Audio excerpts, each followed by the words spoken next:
Haleluya. Beri kemuliaan bagi nama Tuhan. Shalom Bapak Ibu Saudara semua. Semua sehat? Semua kuat hari ini? Siap memuji Tuhan? Saya mengajak untuk Bapak Ibu Saudara semua bangkit berdiri.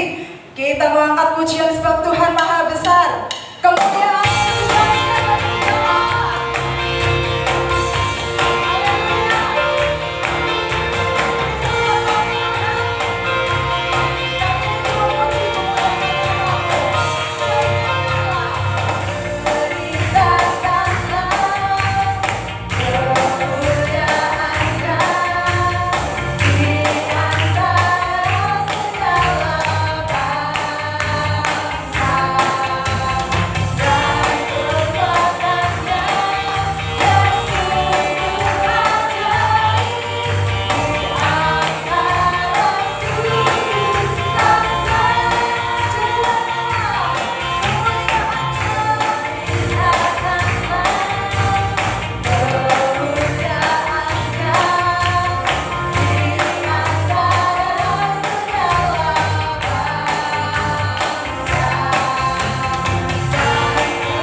Ibu Saudara semua kita akan berdoa.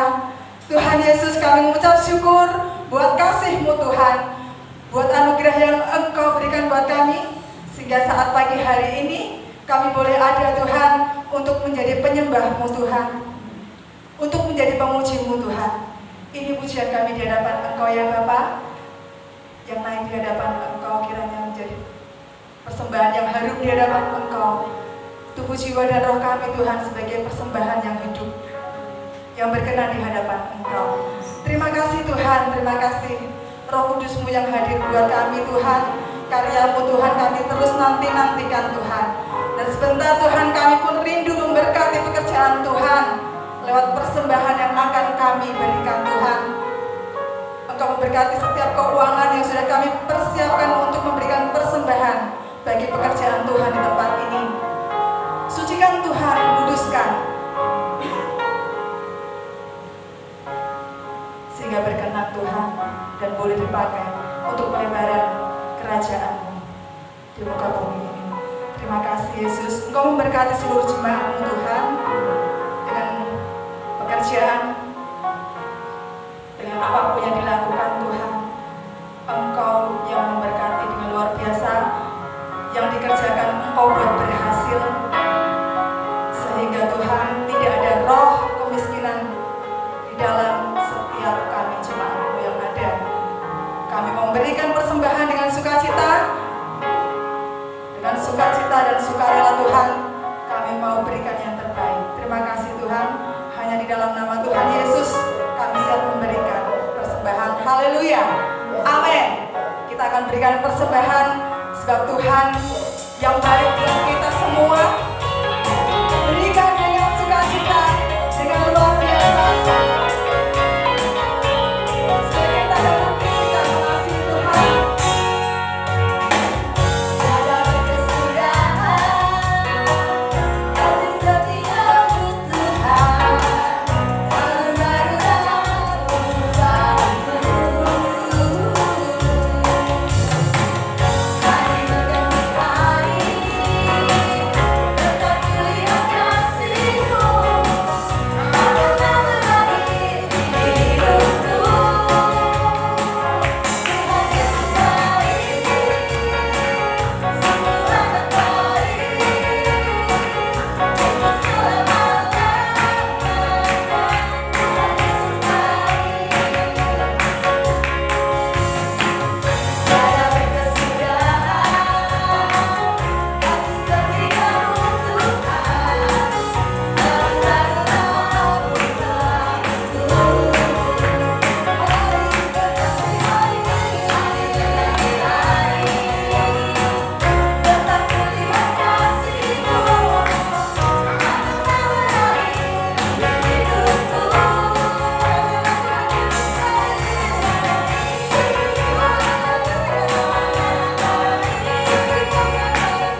lebih dalam lagi hidup kita, hati kita, pendengaran kita, mata kita, pikiran kita untuk kebenaran Tuhan yang sebentar akan kita terima bersama. Tuhan sanggup mengubahkan hati kita, mengubahkan karakter kita. Siapkan hatimu lebih lagi. Mohon pimpinan Roh Kudus untuk membentuk kita, memproses kita lewat kebenaran firman Tuhan yang sebentar kita akan terima bersama. Haleluya, Tuhan kami mengucap syukur. Ini hati kami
firman-Mu. Kami mau jadi seperti yang Kau kehendaki, bahkan seperti Engkau Tuhan. Karena itu marilah Tuhan yang akan membentuk kami sesuai dengan kehendak-Mu, sesuai dengan firman-Mu Tuhan. Jadikan kami serupa segambar dengan Engkau, karena Engkau adalah Tuhan yang berkuasa atas hidup kami. Berdoa, berbicara melalui firman-Mu, sampaikan perkataan-Mu, sampaikan isi hati-Mu, sampaikan apa yang menjadi kehendak-Mu bagi kami Tuhan, sehingga kami boleh mengerti dan kami boleh hidup di dalam firman-Mu. Dan firman Allah membawa kami semakin dekat dengan Engkau, dan firman Allah itu menuntun hidup kami Tuhan. Bicaralah bagi kami, sampaikan isi hati-Mu Tuhan. Hamba tidak ada apa-apa yang, tetapi Tuhan Engkau yang berkuasa, Engkau yang punya firman, dan Engkau yang berkuasa atas firman itu sendiri. Terima kasih Bapa, dalam nama Yesus Tuhan kami berdoa dan bersyukur. Haleluya, amin, amin. Silakan duduk.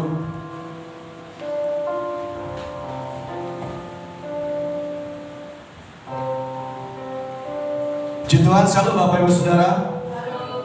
Shalom.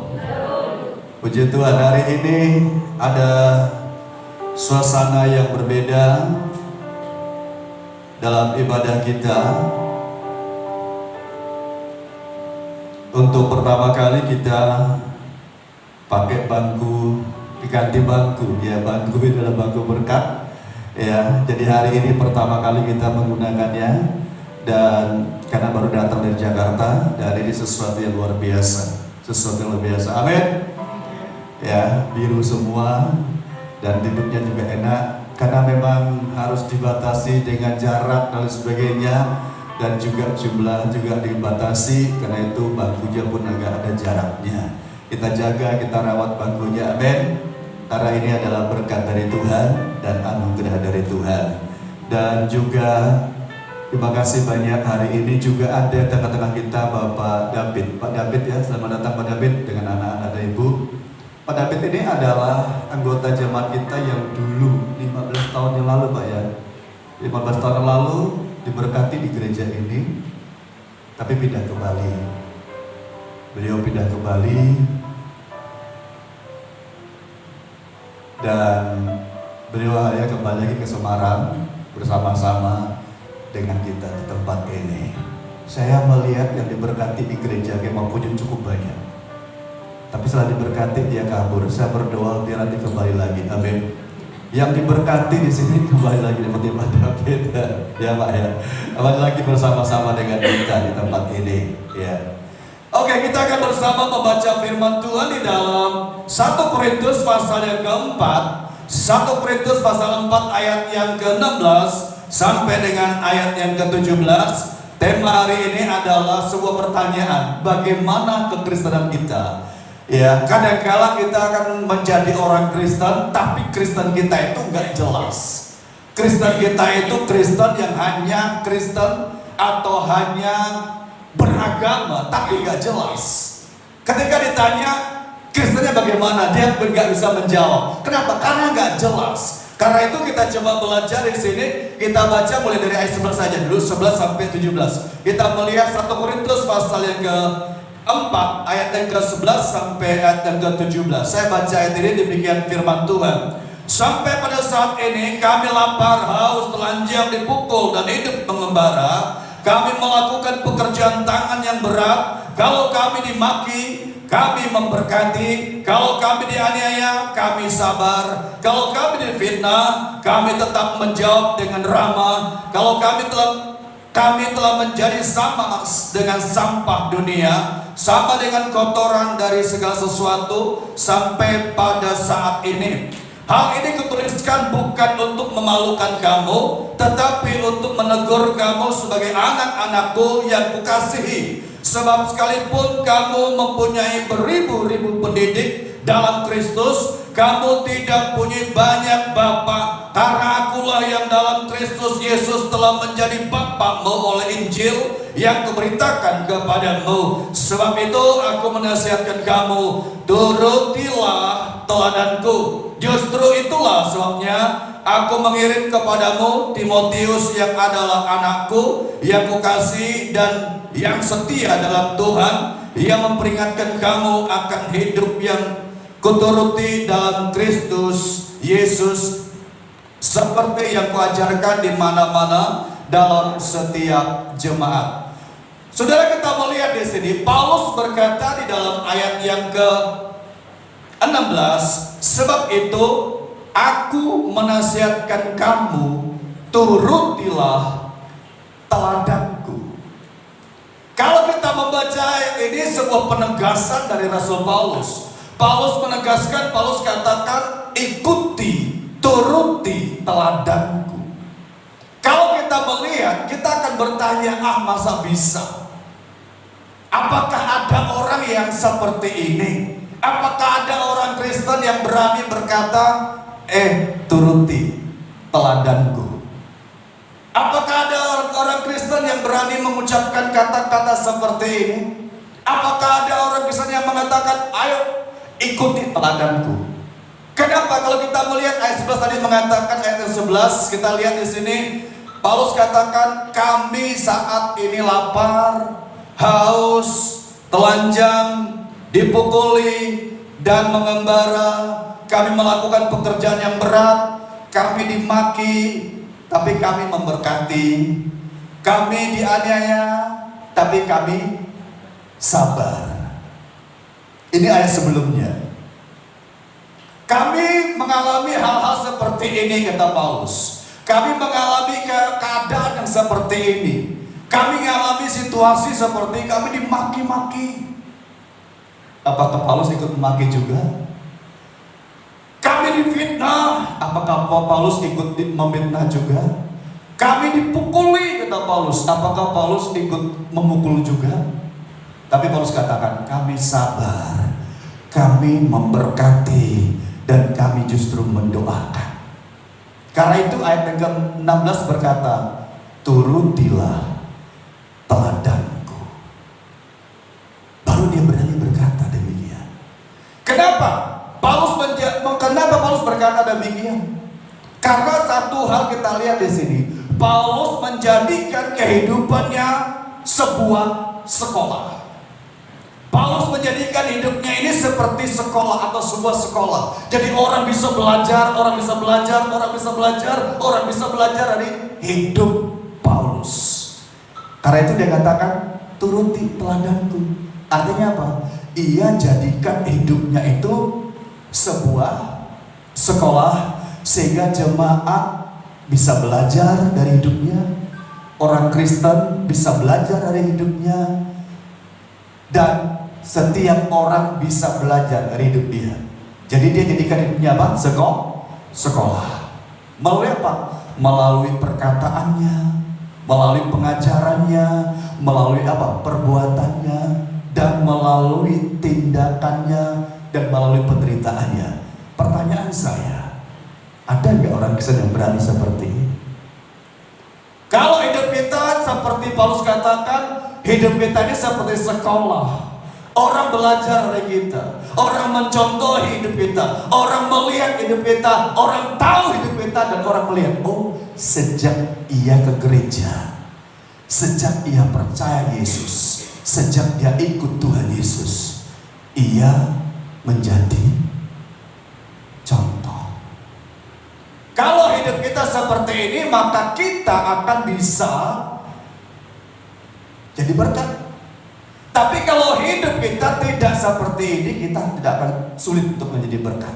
Karena itu banyak orang percaya bukan jadi berkat, tapi jadi batu sandungan. Karena itu kita lihat di sini, Paulus menjadikan kesungguhannya, ketaatannya, hidupnya itu seperti apa?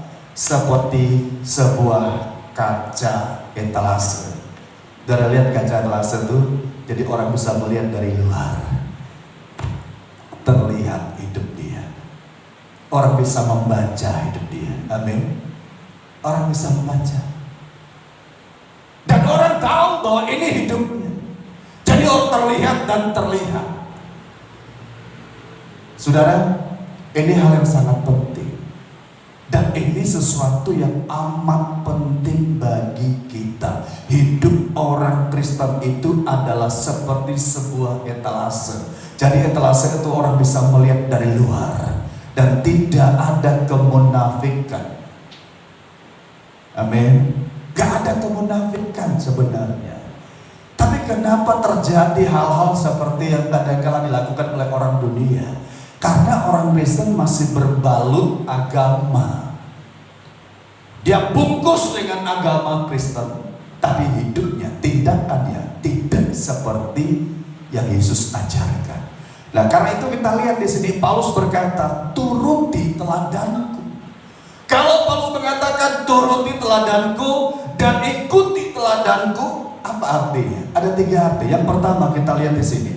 Yang pertama, ungkapan turuti teladanku. Yang pertama adalah, kalau kita lihat di sini, yang pertama, Paulus bukan untuk menyombongkan diri, bukan untuk sombong-sombongan, bukan untuk gagah-gagahan, bukan untuk mengatakan, oh ini loh aku orang yang paling hebat, orang yang paling rohani, bukan. Tetapi yang pertama di sini adalah Paulus coba membuat deklarasi, mendeklarasikan keberhasilan dia. Dia coba deklarasikan dia berhasil, dia sukses dalam perjuangan sebagai orang percaya, melewati tantangan, melewati tempaan, melewati ujian, melewati hinaan. Dikatakan dia berhasil. Kalau saudara baca ayat 11 tadi mengatakan, sampai ayat yang ke-13 saya katakan apa? Gimana dia ngalami apa? Ayat 11 sampai 13 ngalami apa? Ia dihina, ia dipukul, ia difitnah, ia dianggap apa? Kotoran, sampah dunia, dan lain sebagainya. Dia haus, dia lapar. Keadaan ini dialami Paulus, bahkan dikatakan menderita, penderitaan yang amat berat. Karena itu bisa dilewati, itu bisa dilalui, dan ia berhasil melalui itu. Tempaan, ujian, proses. Saudara, jadi orang percaya itu bukan hal yang gampang. Sama dengan seorang menikah juga, bukan sesuatu hal yang gampang. Dikatakan kamu akan disatukan, meninggalkan orang tua, bersatu dengan istrimu. Itu kalau kita melihat, apakah gampang? Menyatukan 2 pribadi ini gampang nggak? Punya karakter, punya perbedaan yang berbeda. Kalau disatukan, masing-masing punya ego, masing-masing punya kemauan. Yang satu menuntut, yang satu menuntut, saling tuntut menuntut. Akhirnya terjadilah apa? Terjadilah yang namanya piring terbang, ya kan? Lempar, biar. Kenapa demikian? Karena kita lihat inilah proses. Paulus melewati perjuangan yang berat, dan Paulus dikatakan di sini melewati tempaan, ditempa perjuangan yang sangat berat, ujian yang sangat berat, proses yang sangat berat. Dikatakan apa? Apakah Paulus gagal? Apakah Paulus tidak berhasil? Apakah Paulus saat itu dia lari ketika diuji mengalami proses? Apakah dia tinggalkan? Enggak. Dikatakan ia pun mengalami berbagai proses, gelombang yang berat seperti hari-hari ini kita lihat nih. Kita menghadapi yang namanya pandemi. Ya, orang yang bekerja tadinya bekerja dengan baik, tiba-tiba jam kerjanya, hari kerjanya pun dikurangi. Ya, situasi semakin berat. Situasi semakin tidak gampang. Karena itu kita melihat ketika kita dibawa Tuhan dalam keadaan yang seperti ini, dalam situasi seperti ini, kita mampu gak melewatinya? Atau kita justru tidak jadi berkat? Keadaan makin sulit. Tapi kita lihat di sini, Paulus di sini dia berani menampilkan dan dia berani menyampaikan sesuatu yang sangat penting. Bahkan dikatakan di sini Paulus tetap tampil dengan gagah perkasa. Dia melalui tempaan, ujian, proses yang berat, tetapi Paulus tidak hanyut, tidak hancur. Paulus tampil sebagai seorang Kristen yang asli, Kristen yang jelas, ia justru memberi contoh iman. Inilah yang paling penting, saudara. Jadi kita harus menjadikan contoh iman kita. Orang lain menghadapi situasi, di tengah-tengah situasi yang sulit seperti ini, kita justru memberikan teladan iman. Amin. Teladan iman yang luar biasa dan situasi yang luar biasa. Paulus katakan, aku difitnah, aku dianiaya, dan dimaki-maki. Gak gampang, saudara. Saudara jadi orang Kristen ke gereja dimaki-maki itu, saudara tetap setia dengan Tuhan gak? Mau tetap setia, saudara gereja terus maki-maki, saudara. Mau setia gak? Tapi inilah yang Tuhan ajarkan.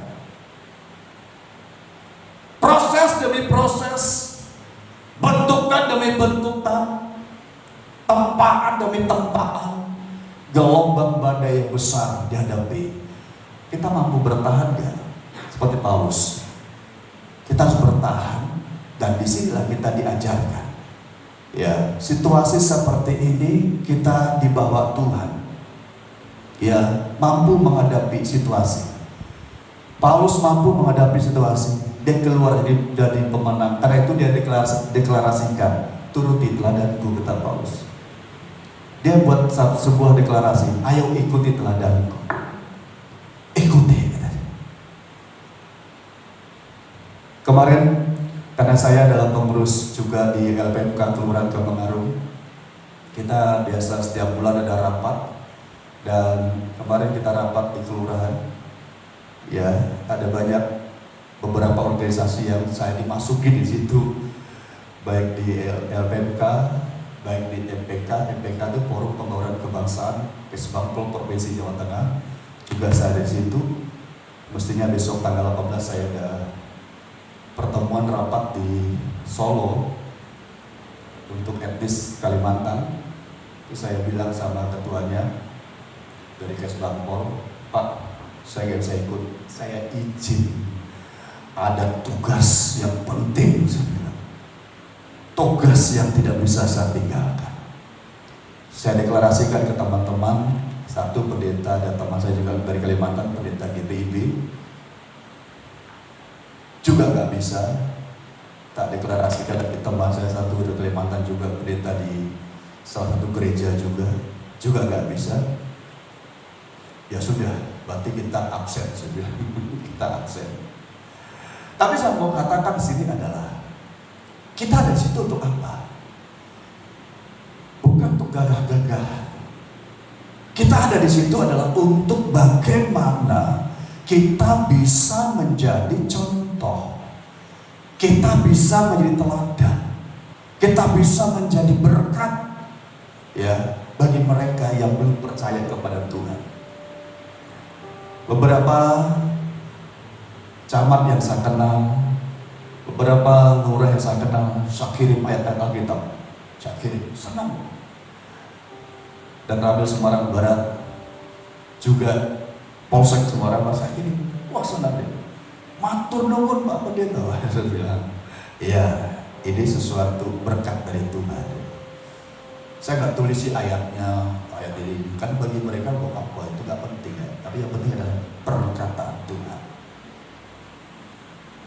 Ya, Paulus bisa melewati, ia mampu menghadapi keadaan yang berat dan lewati dengan gagah perkasa yang kokoh, dan ia mampu ada di situ. Inilah yang membuat Paulus berkata, ikuti teladanku. Berani gak kita berkata demikian? Kadang-kala orang sulit untuk melihat kita, karena sama dengan dunia. Mana orang Kristen, mana bukan Kristen, sama. Justru kadang-kala yang bukan Kristen kadang-kala kok lebih sabar, kok lebih lembut, kok lebih sopan kata-katanya ketimbang Kristen. Uraan, betul? Sini gak ada ya, sini api-api semua. Saya berdoa semua jemaat bagus-bagus. Amin. Tapi kembali kita belajar seperti Paulus, ayo ikuti teladan. Ya, Paulus berani deklarasikan seperti ini. Bukan untuk sombong, tapi dia deklarasikan, aku mampu dalam perjuanganku. Betul. Kita juga harus demikian. Mampu kita. Itu yang pertama. Ya. Yang kedua, kita melihat di sini yang kedua adalah turuti teladanku. Bukan berarti Paulus di sini jadi orang Kristen yang sudah sempurna. Bukan berarti Paulus jadi orang Kristen yang sudah baik segala-galanya, pokoknya udah sempurna, udah baik semuanya. Bukan berarti demikian. Tetapi turuti teladanku yang kedua artinya adalah, kalau kita lihat di sini, Paulus sedang mengarahkan kepada sebuah sasaran. Ya, coba arahkan kepada sebuah sasaran. Dia katakan, ayo ikuti teladanku. Berarti Paulus sedang mengarahkan orang percaya dan juga mengarahkan orang-orang Kristen itu untuk kepada sebuah sasaran. Ada sasarannya. Sasarannya apa? Kita lihat di sini dikatakan sasarannya supaya orang Kristen itu menjadi apa? Contoh bagi orang lain. Ini sasarannya. Ya, jadi contoh, dan kekristenan harus menjadi teladan. Contoh, bukan menjadi batu sandungan. Ini sasaran Paulus. Karena itu Paulus katakan, ayo ikuti teladanku. Ini sebuah sasaran, yaitu mengarahkan kita kepada supaya kita menjadi contoh. Ya, kalau kita jadi contoh, banyak orang yang percaya Yesus. Kalau iman kita bisa dicontohi, banyak orang yang ke Tuhan. Jadi ini sebuah sasaran yang Paulus katakan, diarahkan kita kepada sebuah sasaran supaya kita menjadi Kristen yang jelas. Kristen yang jelas, gak kabur Kristennya, jelas. Ya, kalau jelas maka akan terlihat. Ini Kristennya jelas. Ini Kristennya Kristen benar-benar Kristen. Bukan Kristen yang gak jelas, tapi Kristen yang jelas. Ya, Kristen yang jelas. Karena itu kita lihat ini sasaran, diarahkan kepada sebuah sasaran supaya menjadi contoh. Karena itu Paulus katakan, ayo ikuti teladanku. Dia berkata demikian karena dia punya sasaran. Yang nyampaikan itu karena dia punya sasaran. Dia sampaikan kata-kata itu karena dia punya sasaran. Sasarannya apa? Supaya hidup orang Kristen itu bisa dilihat, bisa dicontohi.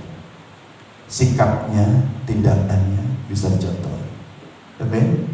Itulah Kristen yang benar, Kristen yang Tuhan inginkan, dan Kristen yang Tuhan mau.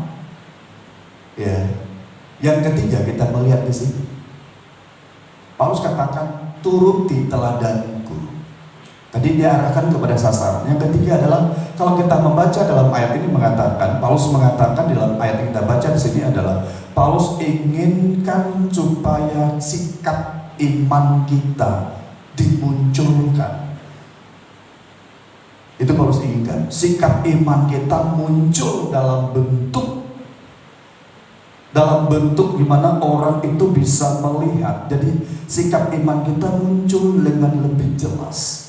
Bagaimana sikap iman kita? Kalau sikap iman kita itu nggak muncul dengan baik, dengan lebih jelas, dengan lebih terbuka lagi. Jadi orang bisa tahu, oh dia adalah murid Kristus. Oh dia adalah orang yang percaya Yesus. Karena itu Alkitab katakan, hendaklah hatimu, hendaklah kebaikan hatimu diketahui oleh semua orang. Orang-orang mengetahui, orang-orang melihat kebaikan hati kita. Jadi kalau orang melihat kebaikan hati kita, dan orang akan percaya. Bukan kita untuk mencari kepujiannya, bukan kita untuk mencari nama, tapi kita memunculkan iman kita, sikap iman kita munculkan. Oh ini loh, saya adalah orang percaya Yesus. Sikap iman saya di tengah-tengah pandemi ini saya munculkan. Justru saya menjadi jawaban gitu. Saya menjadi contoh. Di tengah-tengah pandemi ini kita bisa menjadi contoh. Terlihat, iman kita terlihat dengan jelas. oleh orang lain, dan orang lain akan tahu, orang lain akan yakin bahwa kita adalah orang Kristen. Saya kemarin ditanya oleh Lurah Kembangarum dan juga Cariknya, Pak, yang agama ini ada nggak di sini Pak? Agama A, agama B. Kalau yang agama Kristen kan saya tahu Pak Robert. Nanti untuk pelantikan petugas-petugas ini, jadi tokoh agama, salah satunya adalah Pak Robert. Oh iya, saya bilang. Terus ya seperti ini. Ya, karena Kota Semarang akan mengadakan gawe besar, ya, pemilihan wali kota. Jadi kita melihat sesuatu yang gereja berdoa supaya kota ini diberkati oleh Tuhan. Gereja berdoa supaya Kota Semarang ini dilawat oleh Tuhan, sehingga terhindar dari segala kerusuhan, kerusakan dan sebagainya. Warganya adalah warga yang hebat-hebat, warga yang baik-baik. Amin. Nah, karena itu kita sebagai orang percaya yang ditaruh Tuhan di kota ini, kita munculkan iman kita. Kita munculkan karakter Kristus melalui hidup kita, dan kita bisa menjadi berkat bagi kota ini, dan kita bisa menjadi orang yang percaya. Lalu bagaimana kita bisa menjadi orang percaya? Yang pertama kita bisa melihat di sini adalah kalau kita membaca dalam Kolose pasal yang kedua ayat 6 sampai 7, bagaimana hidup kita sebagai orang percaya? Yang pertama adalah hidup kita harus tetap di dalam Yesus. Hendaklah hidupmu di dalam Dia. Tetap dalam Yesus, jangan keluar. Bagaimana caranya? Godaan demi godaan itu banyak. Kita digoda, kita diajak keluar dari Tuhan itu sangat luar biasa kencangnya. Tetapi Tuhan katakan tetap, jangan keluar. Kalau kita tetap di dalam Tuhan, kita gak akan hancur. Tapi kalau orang keluar dari Tuhan, pasti dihancur hidup dia. Kelihatan dia bahagia, tapi gak bahagia sebenarnya. Dia hancur hidupnya. Yang kedua adalah kita selain tetap dikatakan berakar. Berakar di dalam Tuhan. Jadi semakin dalam, makin dalam, makin dalam. Makin dalam pengenalan kita kepada Tuhan. Semakin dalam kita ikut Tuhan, makin tahu kita dengan Tuhan. Saya biasanya menyampaikan firman baik melalui TV Kompas, RRI, dan juga Radio Itus. Kemarin ketika ada pertemuan dengan pendeta-pendeta, ternyata di situ ada penggemar saya, ibu-ibu. Dia tanya, Pak Robert ya? Iya. Kok tahu Bu? Saya tuh suka mendengar khotbahnya. Di mana Bu? Di radio, di TV. Oh ya? Waduh Pak, saya benar-benar. Kenapa Bu? Ya ini saya dulu. Saya tahu suaranya, tapi belum pernah ketemu orangnya. Baru hari ini saya ketemu. Saya diberkati loh Pak. Ah Bu, benar Pak. Dan dia katakan, Pak tolong saya dikirimi ayat-ayat Alkitab. Kenapa? Karena kita melihat dia ingin berakar, dia ingin bertumbuh, dan dia ingin dewasa dalam Tuhan. Sekalipun dia adalah seorang majelis gereja, orang yang penting di gereja, salah satu etnis di Kota Semarang ini. Dia adalah orang yang penting di situ. Tapi dia orang yang belum selalu haus akan Tuhan. Dia katakan dia perlu berakar. Berakar dalam Tuhan itu penting. Kenapa pohon bisa mati? Karena gak ada akarnya. Saya nanam beberapa pohon di musim pandemi ini. Saya buat kebun, saya tanam di depan, saya tanam. Saya lihat, saya tanam terong, saya tanam tomat, saya tanam segala macam, saya tanam cabai, saya tanam. Saya lihat kalau yang bertumbuh dengan baik, saya lihat akarnya dalam. Tapi kalau yang nggak bisa bertumbuh, ternyata akarnya tipis, bawahnya ada batu. Jadi nggak bisa bertumbuh dengan baik. Tapi saya lihat ada tanaman saya yang bertumbuh dengan baik. Pisang saya tanam dan juga jambu saya tanam bagus, mulai berkembang. Kenapa? Ternyata di situ tanahnya bagus, akarnya makin dalam. Sama juga dengan iman kita. Kalau kita makin bertumbuh di dalam Tuhan, iman kita makin kuat dalam Tuhan, makin dalam pengenalan kita kepada Tuhan, kita kenal Tuhan makin dalam, bertumbuh dalam Tuhan, kita jadi orang Kristen yang kuat dalam Tuhan. Amin. Situasi seperti ini kita gak akan goyah. Kita gak akan goyah, tidak akan mundur ikut Tuhan. Kenapa? Akar iman kita bertumbuh dengan baik. Akar iman kita bertumbuh dengan baik dan semakin kuat di dalam Tuhan. Terus selain dikatakan di situ, hendaklah kamu berakar, dan yang berikutnya, hendaklah hatimu, dikatakan hendaklah kamu atau hatimu melimpah dengan ucapan syukur. Melimpah dengan ucapan syukur. Hati melimpah. Bayangkan kalau orang gak bertumbuh dalam Tuhan, gimana kondisi hatinya? Tiap hari hatinya tuh bukan bersyukur kepada Tuhan, tapi hatinya penuh dengan kepahitan. Kalau hati seseorang pahit, yang keluar dari mulutnya apa? Manis apa pahit? Pahit. Karena yang masuk di hatinya tuh pahit. Kalau hatinya pahit, hatinya kotor, yang keluar dari mulutnya juga akan kotor. Kata-kata negatif, terus negatif. Kenapa? Hatinya perlu dicek. Orang percaya kalau hatinya itu bersih, maka kata-kata yang keluar dari mulutnya adalah kata-kata yang memberkati orang.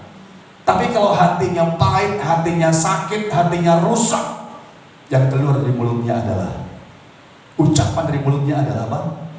Kata-kata negatif, kata-kata kotor, kata-kata yang tidak baik yang keluar dari mulutnya. Kenapa? Hatinya kotor. Karena hati itu seperti apa? Seperti saringan. Seperti saringan. Kalau saringan itu kotor, ya airnya akan yang keluar juga kotor. Kalau hati seseorang itu kotor, ucapan-ucapannya juga kotor. Tapi kalau hatinya dipenuhi dengan ucapan syukur, penuh dengan firman Allah, maka yang keluar adalah apa? Ucapan syukur. Dan orang bisa melihat hidup dia, oh ini hidup yang luar biasa. Hati penuh dengan ucapan syukur. Apa yang memenuhi hati kita? Ucapan syukur atau kepahitan? Kalau kepahitan memenuhi hati kita, maka yang keluar dari mulut kita penuh pahit dan pahit. Tapi kalau ucapan syukur, karena hati kita penuh dengan firman Tuhan. Terus kita melihat di sini, selain daripada itu juga hendaklah dikatakan kata-katamu penuh dengan kasih. Kata-kata penuh dengan kasih. Kenapa? Penuh kasih kenapa? Karena hati ada firman. Ucapan syukur ada firman. Karena itu kita belajar hari ini, jadilah Kristen yang benar-benar Kristen. Karena kalau hanya beragama Kristen tanpa Kristus, hidup kita tidak ada artinya. Tapi kalau kita beragama Kristen, ada Kristus di dalamnya, hidup kita akan berubah. Jadi berkat, Tuhan pasti dimuliakan, dan banyak jiwa diberkati, banyak jiwa yang datang kepada Tuhan. Amin. Kenapa hidup kita jadi berkat? Karena itu seperti Paulus katakan, turuti teladanku. 3 hal penting tadi.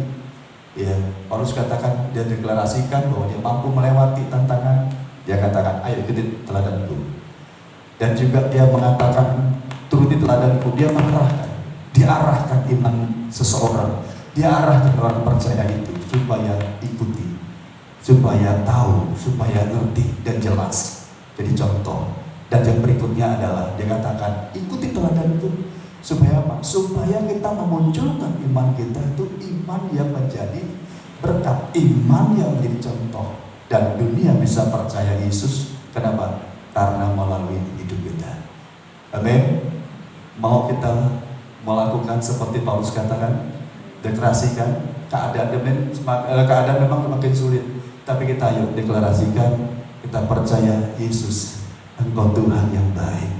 Engkau Tuhan yang luar biasa dalam hidupku. Aku ingin hidup ini di tengah-tengah dunia ini, dalam situasi seperti ini, jadi teladan, jadi berkat. Tuhan memberkati. Mari kita berdoa. Kita datang kepada Tuhan. Kita menyembah Tuhan. Kita percaya, kita berdiri. Kita sembah Tuhan Yesus hari ini.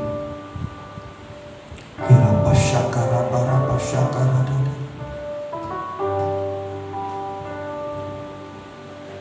Kuria pakara pasyakara dada. Renungkan firman Tuhan ini. Paulus berkata, aku dianiaya, aku difitnah, aku mengalami berbagai penderitaan. Tapi aku keluar jadi pemenang. Aku gak menyerah dan mencoba memunculkan iman yang jelas. Ikut Tuhan Yesus bukan seperti balik telapak tangan. Ikut Tuhan Yesus sebuah proses. Ketika kita ditempa, kita diuji, kita mengalami proses dari Tuhan. Jangan ada seorang pun yang lari dari Tuhan. Tetap bertahan, berakar, bertumbuh dan berbuah dalam Tuhan. Sehingga dunia bisa tahu dan bisa melihat. Arahkan hidupmu kepada Tuhan.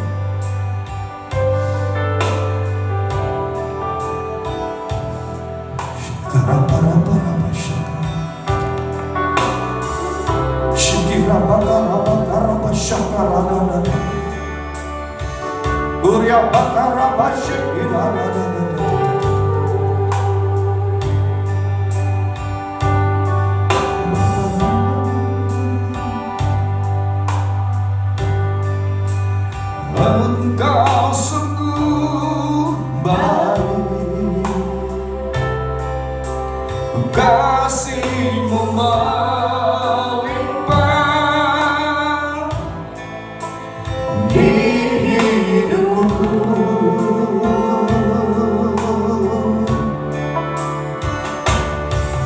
Bapa,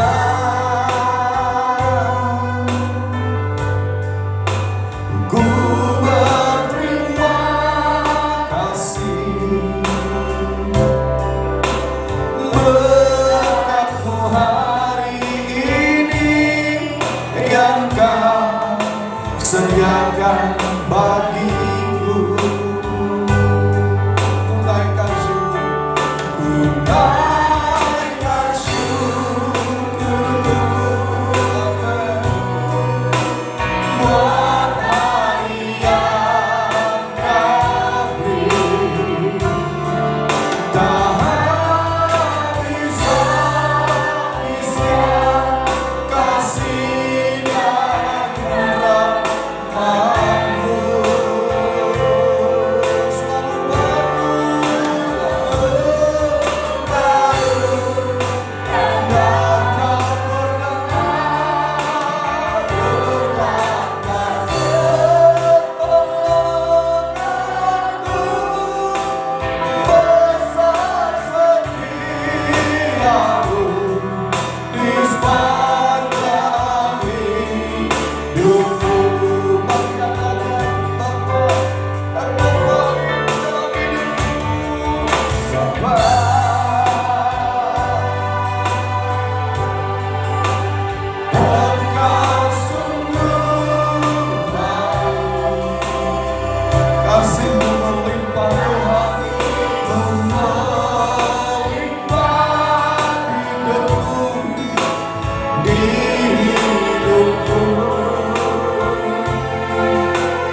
Biarlah kebenaran firman ini membentuk kami.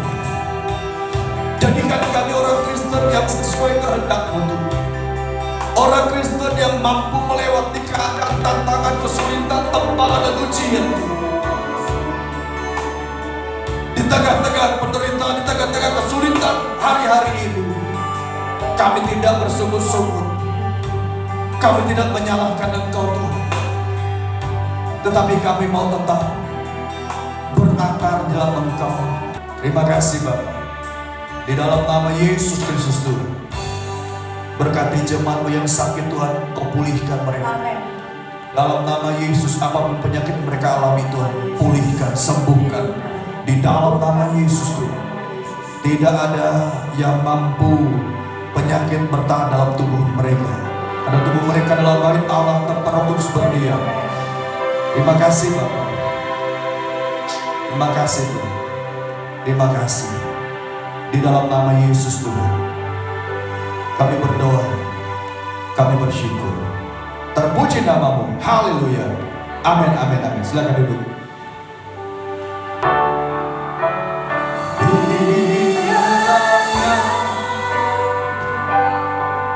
Engkau memberkati aku berlimpah-limpah. Jangan kau daerahku.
Biarlah berkat yang terbaik, berkat yang dari surga, berkat yang khusus dicurahkan atas kehidupan seluruh jemaat Kemah Pujian.